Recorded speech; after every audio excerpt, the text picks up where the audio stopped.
Este audiobook foi produzido nos estúdios dos Comunicadores Sem Fronteiras.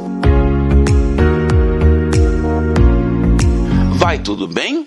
Autor, Pastor Márcio Valadão. Uma publicação da Igreja Batista da Lagoinha. Edição, outubro de 2008. Introdução. Vai tudo bem? Antes que se prontifique a responder, há de convir comigo que se não cumprimentou alguém assim, já foi cumprimentado nesses termos. Assim acontece conosco inúmeras vezes. E como bom mineiro que somos, quem sabe até nos dirigimos a alguém com essa colocação: "Você tá bem?" Mineirice à parte, você pode concordar comigo que nem sempre estamos interessados na resposta, seja o que daremos ou a que os outros nos darão. Fazemos a pergunta mais por hábito que, necessariamente, por interesse, e continuamos no nosso caminho. E se formos sinceros conosco mesmos, com o nosso próximo e com o Pai, não estamos dispostos a ser pacientes. Provavelmente, se paramos para ouvir o que as pessoas têm a nos dizer quando os cumprimentamos, elas irão desabafar dizendo: "Olha, não vai muito bem não. Meu filho saiu de casa, meu marido foi mandado embora do emprego, estou sem dinheiro, etc." E por aí vai. Normalmente, as pessoas fazem a pergunta e não esperam a resposta. Mais que uma questão de interesse, a pergunta é uma força de hábito, educação, saudação, que realmente deseja de saber o que se passa com a pessoa. É sobre isso que quero tratar. Porque assim procedemos muitas vezes. Seria a culpa da pressa? Da correria, do chamado tempos modernos, ou porque não estamos dispostos a ouvir o que os outros têm a nos dizer, o que a palavra tem a nos ensinar acerca disso? Em mais uma publicação da nossa série Mensagens, quero trazer algo que cremos vir do coração do nosso Pai, que sempre esteve de ouvidos e coração abertos para nos receber. Abra o seu coração para receber a palavra de Deus, o Pai. Amado ouvinte, que minha oração é para que o Senhor fale com você e que durante o decorrer da audição dessa pequena e poderosa mensagem, o doce Espírito toque em seu coração. Uma ótima audição e que sua vida seja edificada. Em nome de Jesus, amém. Tudo bem mesmo com o menino morto? Embora corriqueira e costumeira em nossos dias, essa forma de cumprimento não é tão recente quanto parece. Ela também está inserida na Bíblia. O profeta Eliseu, falando ao comandante do rei da Síria, Naamã, cerca de 900 anos antes de Jesus Cristo, fez uso da referida frase. Em 2 Reis, capítulo 4, verso 26, lemos: "Corre ao seu encontro e diz-lhe: vai tudo bem contigo? Com teu marido, com o menino?" Ela respondeu: "Tudo bem." No capítulo 5, verso 21, está escrito: "Então foi Geazi em alcance de Naamã. Naamã, vendo que corria atrás dele, saltou do carro a encontrá-lo e perguntou: vai tudo bem? Ele respondeu: tudo vai bem." Veja o que está registrado no capítulo 9, verso 11, parte B. "Saindo Jeú aos servos do seu senhor, disseram-lhe: vai tudo bem?" Não somos os únicos que fazemos esta pergunta. Quando nos voltamos para as páginas da Bíblia, podemos nos admirar ao ver quantas e quantas vezes encontramos a expressão "vai tudo bem?" No capítulo 4, verso 26 de 2 Reis, também foi usada por Geazi, o servo do profeta Eliseu, a uma mulher, a uma sunamita. Esta era uma mulher jovem, casada com um homem muito rico, mas velho, e ela não tinha filhos. Eliseu sempre passava em frente à casa do casal em Sunem. Esta senhora, certa vez, voltou-se para seu marido e disse: eis que este homem que passa por aqui é um santo homem de Deus. 2 Reis, capítulo 4, verso 9, parte B. Não que Eliseu carregasse uma bandeira com os dizeres: sou um homem de Deus, nada disso. Mas todos que entravam em contato com ele percebiam que se tratava de um homem de Deus. Ela disse: vamos construir um quarto, mobiliá-lo, e quando o profeta passar por aqui, teremos o privilégio de hospedá-lo em nossa casa. Veja 2 Reis, capítulo 4, verso 10. E assim foi. Houve um momento que Eliseu percebeu que aquela mulher era muito triste, porque dentro do contexto de Israel, não ter muitos filhos era um estigma tremendo. Eliseu orou e disse à mulher: olha, daqui a um ano vamos voltar aqui, você terá um filho em seus braços. Verso 16, ela disse: como? Abra um parênteses aqui, nunca devemos perguntar a Deus como. Deus é um Deus de milagres, é um Deus que age, que trabalha. Fecha o parêntese. Decorrido exatamente um ano, a criança nasceu. Agora já crescido, o menino foi com seu pai ao campo, mas de repente começou a sentir-se mal, com dores de cabeça. O pai o levou para casa, dispensou-lhe todos os cuidados, mas nada parecia surtir efeito. O menino então morreu. O que fez a mãe? Foi procurar o profeta. Disse ela: se esta criança veio como uma bênção do Senhor, ele será uma bênção em minha vida. Deixou a criança morta em casa e foi procurar o profeta.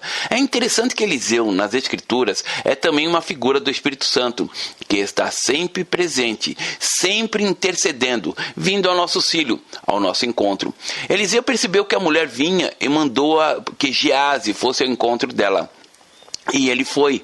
A ordem foi: partiu ela, pois, e foi ter com o homem de Deus ao Monte Carmelo.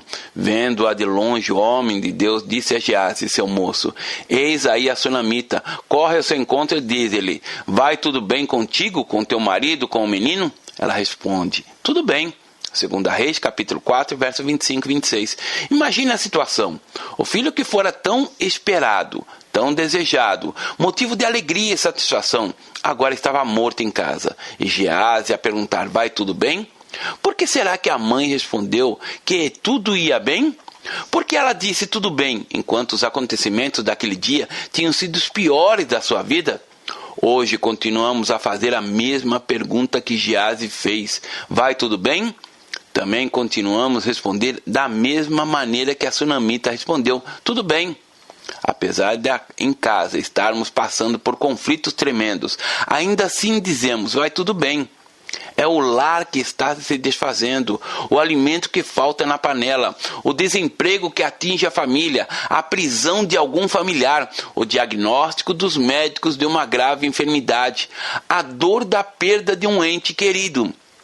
Enfim, situações horríveis em que nada vai bem e que quando alguém pergunta se tudo vai bem, a resposta é um sim, tudo está bem. Qual será então o motivo desta habitual resposta? Por que as pessoas respondem assim? Razões e reações. Amados, quero considerar 3 razões porque as pessoas dizem que tudo vai bem, enquanto as coisas não estão bem. A primeira delas, a ausência de simpatia. Há pessoas que não são simpáticas, que não sabem compartilhar da dor ou da alegria do outro, que não têm habilidade de atrair ou consolar os aflitos, que não criam confiança, que não estão preparadas para aconselhar ou dispostas a dar um pouco da sua vida em favor do outro. Há pessoas que não dão liberdade e abertura para outro dizer que não vai bem. Então, pela lógica, não faz sentido ou importância dizer que não está bem. A estas pessoas, o sofredor não abre o coração, pois sabem que não terão um ombro para chorar. Não há espaço para dividir a dor. Note que a sunamita disse que estava tudo bem para Geazi, que era o servo do profeta Eliseu. Era o moço para o qual Eliseu disse: corra, pergunte à mulher se vai tudo bem. É interessante observar que quando ela chegou diante do profeta, no momento quando ela se encontrou com Eliseu, ela disse o seguinte: disse ela: pediu eu ao meu senhor algum filho? Não, disse eu, não me enganes. Verso 28, capítulo 4. Quando ela se encontrou com Eliseu, a primeira coisa que ela fez foi abrir o seu coração. Para Geazi, ela não disse nada, apenas tudo bem. Mas para Eliseu, ela abriu o coração, rasgou a alma. Podemos imaginar a fala dela: não fui eu que pedi a Deus esta criança. Era impossível, mas você foi um instrumento de Deus para que eu recebesse esse filho. E me deu tanta alegria, tanta vida, e agora está morto. As pessoas que inspiram confiança oferecem aos outros a liberdade de abrir o coração. Eliseu era assim, mas Geazi era um profissional do ministério, aquele que fazia porque tinha de fazer. porque era mandado a fazer, e fazia só o que precisava fazer, e por isso não inspirava confiança. A sunamita agarrou aos pés de Eliseu quando o viu. Olha o que diz o verso 27. Chegando ela, pois, ao homem de Deus, ao monte, abraçou-lhe os pés. Então se chegou Geazi para arrancá-la, mas o homem de Deus lhe disse: deixa, porque a sua alma está em amargura, e o Senhor me encobriu e não me manifestou. Ali estava a mulher, agarrada aos pés do profeta, prostrado, chorando. Ele não perguntou a ela se estava tudo bem. Ele viu no semblante daquela mulher as lágrimas. Percebeu a tristeza que cobriu o seu rosto. Quando a mulher disse que a criança havia morrido, Eliseu disse: tome o seu bordão, Geazi, vá onde está o corpo da criança e coloque o bordão sobre a criança. Capítulo 4, verso 29. Geazi foi e colocou o bordão sobre a criança, mas ela ainda continuava morta. Ciente do fato, o próprio profeta toma a iniciativa. Ele deitou-se sobre a criança, colocou as suas mãos nas mãos do menino, seus olhos sobre os olhos dele, sua face sobre a face dela. Ele assim procedeu 1, 2 vezes, e lá, pela 3ª vez, a criança dá sinal de vida. O fôlego lhe retorna. Estava viva. Eliseu, pela graça do Senhor, comunicou-lhe a vida. Amada ovelha, assim que quando as pessoas não vão bem, não adianta passar um bordão como o mesmo fosse uma varinha mágica. É preciso contato, é preciso passar vida, é preciso estar ali com um morto para que ele recupere a vida. É preciso que você passe a sua vida para a vida dele. Quantos mortos espirituais estão por este mundo afora? Quantos desviados, afastados do caminho? Você sabia que há mais pessoas desviadas que um dia estiveram no caminho e que hoje estão fora das igrejas do que pessoas dentro das igrejas? Não adianta um profissional passar um bordão por cima, chegar a perguntar tudo bem, porque ele vai dizer tudo bem, quando lá no fundo ele pode estar debaixo das garras do diabo, vivendo a morte, o sofrimento, a angústia, as lágrimas. Que Deus possa levantar em nosso meio homens e mulheres como Eliseu, que não tenham vergonha de se aproximarem daquele que há muito perderam a vida espiritual, e assim colocar as mãos e transmitir a vida para que se recuperem. Muitas vezes as pessoas dizem que tudo vai bem em resposta imediata à falta de simpatia e apreço da parte de quem faz a pergunta. E quem pergunta dessa maneira é porque não quer ouvir o outro falar dos seus dramas, das suas angústias, dos seus medos e sofrimentos. A resposta que a sunamita dera a Geazi fora em razão da falta de segurança dela, uma vez que Geazi parece não ter demonstrado empatia. Ela não sentia confiança para desabafar com ele, pois Geazi não lhe inspirava confiança. A segunda razão porque muitos dizem que vai tudo bem é o orgulho. Muitos preferem guardar a aparência e não querem dar o braço a torcer. Evitam fazer a confissão de dor, de fraqueza, de temor. Quando você lê os evangelhos e acompanha as palavras de Jesus, perceba que ele sempre tinha uma compaixão muito grande para com as pessoas. Mas havia um tipo especial de pessoas que tratava com certa dureza. Eram os fariseus. Jesus os chamava de hipócritas. Hipócrita é aquele que aparenta uma coisa que não é. Muitas pessoas dizem, vai tudo bem? E outro responde, tudo bem. Por quê? Por causa do orgulho. Ele não quer dizer que está mal, não quer compartilhar os problemas, não quer desabafar.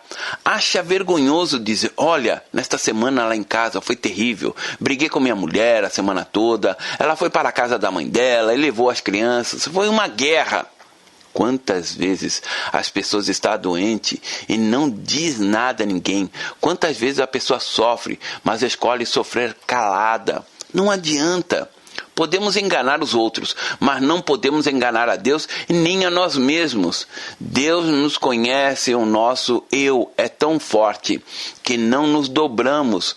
Quantas foram as vezes em que alguém perguntou a você se vai tudo bem e você responde que sim, que tudo estava bem, mas por dentro sua vontade era dizer, não, eu não vou bem. Mas você pensa, eu não vou falar porque senão vou incomodar a pessoa. Afinal de contas, ela já tem tantos problemas. Mas saiba, querido, que não deve ser assim. O pior é que muitas pessoas que têm o orgulho de se abrir para as pessoas, mantêm o mesmo orgulho para se abrir para Deus também. Aqueles que não se abrem para as pessoas também não se abrem para Deus. Têm dificuldades em fazer uma oração parecida com a de Ana. Esta oração está em 1 Samuel, capítulo 1, versos 15 e 16. Ana estava no templo orando. Aproximou-se dela o sacerdote e disse: "Você está bêbada? Que negócio é esse de ficar aí falando sozinha? Isso está errado." Mas veja a resposta de Ana. Porém, Ana respondeu: "Não, senhor meu, eu sou mulher atribulada de espírito. Não bebi nem vinho, nem bebida forte, porém venho derramando a minha alma. Não tenhas, pois, a tua serva por filha de Belial, porque pelo excesso da minha ansiedade e de minha aflição é que tenho falado até agora. Vai tudo bem, Ana?" E ela disse: "Não, eu estou aqui derramando a minha alma diante de Deus." Quando deixamos de lado o orgulho, o Espírito de Deus em nós comunica esta verdade. A necessidade de passarmos dessa realidade uns aos outros. É muito difícil vermos um rei chorar. Houve um rei em Israel chamado Ezequias que chorou. Quando perguntaram para ele se tudo vai bem, ele não quis dizer que tudo ia bem. Podemos verificar o que ele disse no livro de Isaías, capítulo 38. Eu creio que todos podemos concordar de que um simples expor da alma já gera um alívio. Então, será porque muitos continuam mentindo à sua alma, dizendo que está tudo bem, quando as coisas não estão bem? Vejamos o que o rei Ezequias fez. Naqueles dias, Ezequias adoeceu de uma enfermidade mortal. Veio ter com ele o profeta Isaías, filho de Amós. Ele disse: "Assim diz o Senhor: põe em ordem a tua casa, porque morrerás e não viverás." Então virou Ezequias o rosto para a parede e orou ao Senhor e disse: "Lembra-te de Senhor, peço-te que andei diante de ti com fidelidade, com interesse de coração, e fiz o que era reto aos seus olhos." E chorou muitíssimo. Então veio a palavra do Senhor a Isaías dizendo: "Vai e dize a Ezequias: assim diz o Senhor, Deus de Davi teu pai: ouvi a tua oração e vi as tuas lágrimas. Acrescentarei, pois, aos teus dias 15 anos. Livrar-te-ei das mãos do rei da Síria. A ti é esta cidade, e defenderei esta cidade. Ser-te-á isto da parte do Senhor como sinal de que o Senhor cumprirá esta palavra que falou. Eis que farei retroceder 10 graus a sombra, lançada pelo sol declinante no relógio de Acás." Assim retrocedeu o sol os 10 graus que já havia declinado. Isaías capítulo 38, versos 1 a 8. Ezequias tinha uma coroa, belas roupas, muitos servos, mas o que adiantava tudo isso se ele estava com uma doença mortal? Acontece que ele não quis encobrir seu sofrimento e mascarar a sua dor. Ele não quis dizer vai tudo bem, quando na verdade tudo ia mal a pior. Ele se abriu para Deus e chorou. Não foram lágrimas apenas, o texto nos afirma que ele chorou muitíssimo. Era pranto, lágrimas de uma dor na alma. É importante você saber que sempre há alguém perto de você, como a igreja de Jesus, que está disposto a chorar com os que choram e a se alegrar com os que se alegram, conforme está escrito em Romanos capítulo 12, verso 15. Alegrei com os que se alegram e chorai com os que choram. Em Gálatas capítulo 6, verso 2 está escrito assim: levai as cargas uns dos outros e assim cumprireis a lei de Cristo. Muitos acham que a lei de Cristo é o sábado, é não fazer isso ou não fazer aquilo. Saiba, amada ovelha, que a lei de Cristo requer não apenas amor ao próximo, mas aos inimigos também, tendo como modelo o amor de Deus. Por isso, a palavra nos diz que levarmos as cargas uns dos outros e assim cumpriremos a lei de Cristo. O próprio Senhor Jesus no Getsemane se esvaziou do orgulho que porventura pudesse ter como filho do rei. Houve um momento quando ele disse: a minha alma está profundamente triste até a morte. Ficai aqui e vigiai comigo. Mateus capítulo 26, verso 38. Ali estavam Pedro, Tiago e João, 3 dos seus discípulos queridos. Jesus abriu o coração para eles. O mestre não se envergonhou de compartilhar o que estava sentindo naquele momento. O Deus que se fez homem, Jesus Cristo, necessitou naquela hora de trevas e de angústia da companhia dos irmãos. A minha alma está profundamente triste até a morte. Ficai aqui e vigiai comigo. O Calvário se aproximava, mas Jesus não sentia medo da morte. Ele não tinha medo dos cravos. Não era isto. Ele não estava com medo da tortura que os soldados iriam lhe infligir. Ele temia o momento quando o pai voltaria o rosto contra o seu filho. O momento quando o abandono seria completo. Quando estaria absorvendo os nossos pecados, nossas enfermidades, nossas dores, nossas mazelas. Tudo de ruim do homem cairia sobre ele. Ele se transformaria em maldição em nosso lugar. Ele disse: a minha alma está profundamente triste até a morte. Ele não abriu isto. Se alguém perguntasse vai tudo bem, ele diria: a minha alma está profundamente triste até a morte. Ficai aqui e vigiai comigo. Mas o que aconteceu? Os homens falharam. Os homens sempre falham. Naquela hora em que ele precisava da companhia dos discípulos, o que eles fizeram? Dormiram. Os discípulos dormiram. Mas há uma verdade nas Escrituras. O nosso Deus não dorme. Os homens falharam, mas o nosso Deus não falha. Aleluia! Naquele momento de sofrimento, de tremenda dor, quando o Senhor dizia: a minha alma está profundamente triste até a morte, ficai aqui e vigiai comigo. Quando os homens dormiram, é dito em Lucas capítulo 22, verso 43. Então lhe apareceu um anjo do céu que o confortava. Se os homens falharem, Deus nunca vai falhar. A terceira razão por que muitos optam por dizer que tudo vai bem é a ignorância. Quando alguém lhe pergunta se vai tudo bem, alguns não respondem à sua dor, ao seu problema, à sua angústia ou ao seu medo pela ignorância. Alguns podem responder afirmadamente: tudo bem, ou tudo jóia, tudo 100%, tudo sob controle. E os crentes dizem: tudo em paz, porque desconhecem muitas vezes o sinal. Geazi, quando se encontrou com Naamã e se perguntou: tudo bem? Ele disse: tudo bem. Mas o que estava fazendo Geazi?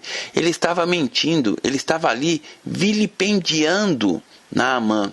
E dentro de poucos minutos, Geazi ficaria leproso por causa da mentira que ele iria falar. Ele, por ignorância, estava dizendo tudo bem. Geazi não estava se importando com o pecado que estava praticando. 2 Reis, capítulo 5, versos 19 a 27. Muitas vezes as pessoas estão vivendo em pecado, em tormento, uma vida de imoralidade, um namoro sujo, situações as mais escabrosas. E quando lhe perguntam tudo bem, ele diz tudo bem. Por ignorância, porque não quer afirmar ou desconhece que aquela situação é uma situação pecaminosa e que todo pecado leva à morte, à destruição, ao mal. Porque cremos é que tudo vai bem. Vai tudo bem? Vai tudo bem mesmo. O verdadeiro crente pode afirmar, sem mentir, que vai tudo bem. Sem mentiras, sem recursos de autossugestão, com lucidez, com firmeza. Em meio a qualquer circunstância, o crente em Deus depende de sua relação com o Senhor, da sua fé pessoal, da sua posição dentro da vontade soberana do Senhor. O crente pode dizer: vai tudo bem. Sabe por quê? Sabemos que todas as coisas cooperam para o bem daqueles que amam a Deus, daqueles que são chamados segundo o seu propósito. Romanos capítulo 8, verso 28. O crente no Senhor Jesus tem a compreensão de que o Senhor está no trono e que Ele tem sempre o melhor para nossas vidas, em toda e qualquer circunstância. Vai tudo bem, porque eu sei que Deus me ama. Vai tudo bem, porque eu sei que Deus me vê. Vai tudo bem, porque eu sei que todas as coisas cooperam para o meu bem. Se você vir apenas o que os seus olhos naturais veem, você vai dizer: não vai bem. O mesmo profeta Eliseu estava no monte quando os exércitos da Síria cercou um monte com milhares e milhares de soldados, com espadas, lanças e cavalos, tudo preparado para a batalha, para dizimar Israel, para destruir. Eliseu estava no monte tranquilo. Se alguém perguntasse para ele: Eliseu, vai tudo bem? Ele poderia dizer: vai tudo bem. Mas se perguntassem para o moço: vai tudo bem? O moço, com medo, poderia dizer: não, não vai tudo bem. Veja o exército, o inimigo, as circunstâncias. Será que Eliseu estava mentindo? Será que ele estava tapeando? Porque Eliseu poderia dizer que tudo ia bem e outro dizer que nada estava bem? O cenário era o mesmo. Os dois estavam na mesma distância, ali no monte. Mas por que um dizia vai tudo bem e outro dizia não vai bem? Eliseu orou e disse: Senhor, abra os olhos do meu servo. No momento que os olhos espirituais daquele jovem foram abertos, qual não foi a sua surpresa quando ele olhou e viu que o monte estava totalmente cercado pelo Senhor dos Exércitos com seus anjos, seus cavaleiros e seus soldados espirituais. E o moço então pôde ver que mais são os que estão conosco do que estão contra nós. 2 Reis, capítulo 6, verso 16. Um via o mundo espiritual e o outro via apenas o mundo natural. Não é que o crente em Jesus faça qualquer tipo de tapeação, mas ele vê o mundo espiritual. Ele entende esta realidade. Foi preciso que Deus abrisse os olhos do moço para que ele pudesse ver além. A carta aos Filipenses foi escrita por Paulo quando ele estava em uma prisão, no fundo de um cárcere. Esta carta revela a alegria. Você encontra pelo menos 5 vezes a palavra alegria. Encontra-se a expressão regozijai-vos 11 vezes. E observem que ele foi escrita dentro de uma prisão. Se alguém perguntasse a Paulo, algemado ali, vai tudo bem? Paulo iria dizer, vai tudo bem. Por quê? Porque ele podia dizer isso?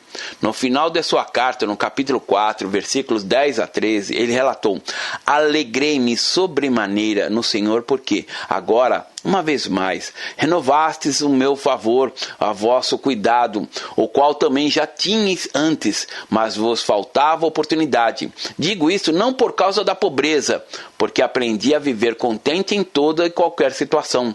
Tanto sei estar humilhado, como também ser honrado. De tudo e em todas as circunstâncias já tenho experimentado, tanto de fartura como de fome, assim de abundância como de escassez. Tudo posso naquele que me fortalece. Querido, não se trata de uma resignação compulsória ao sofrimento. O apóstolo realmente se colocava acima das circunstâncias. Ele se faz senhor das situações. A grande característica da carta aos Filipenses é a alegria. Alegrai-vos sempre no Senhor. Outra vez vos digo, alegrai-vos. Capítulo 4, do verso 4. Vai tudo bem? Você pode dizer sim, vai bem, porque o Senhor está no trono e Ele tem tudo sob controle. Mas há momentos em que você vai precisar da ajuda de um irmão ou irmã, da sua oração, da sua companhia, da sua presença. Quando você perguntar a alguém, vai tudo bem? Pare um pouco, escute o seu irmão ou irmã e seja uma verdadeira bênção para ele. Conclusão. Houve um instante quando lá no Jardim do Éden, Deus olhou para o homem e fez uma pergunta: Adão, onde estás? Não que Deus não estivesse vendo Adão, porque ninguém pode se esconder de seus olhos, mas ele estava perguntando: Adão, tudo bem? E Adão se escondeu e disse: vai tudo bem. Acontece que nada estava indo bem. Ele havia pecado, tinha feito roupas com folhas de figueira, tendo tampado o seu pecado, escondendo-se do Senhor. Quando a pessoa perde o relacionamento com Deus, perde o relacionamento com o próximo também. Que você tenha a liberdade de parar e responder realmente do seu coração: vai tudo bem? Você pode dizer que vai tudo bem, porque o cristão está além das circunstâncias. Mas quando necessitar, que você possa dividir a sua carga com o outro. Deus viu que a situação do homem não ia bem e não cruzou os braços. Deus enviou Jesus, o seu Filho, para pagar o preço do nosso resgate. E dessa forma, podemos afirmar: vai tudo bem porque o Senhor me ama. Filho, que por meio dessa audição deste livro, o Senhor tenha lhe abençoado, que o nome dele seja glorificado por meio da sua vida. Você pode se alegrar porque o Senhor está no trono. Você pode se alegrar porque acima das circunstâncias está o poder do nosso Deus. Você pode se regozijar porque o Senhor o ama e você é alvo do amor e do carinho dele. Alegrai-vos sempre, não algumas vezes, mas sempre no Senhor. Deus abençoe. Pastor Márcio Valadão.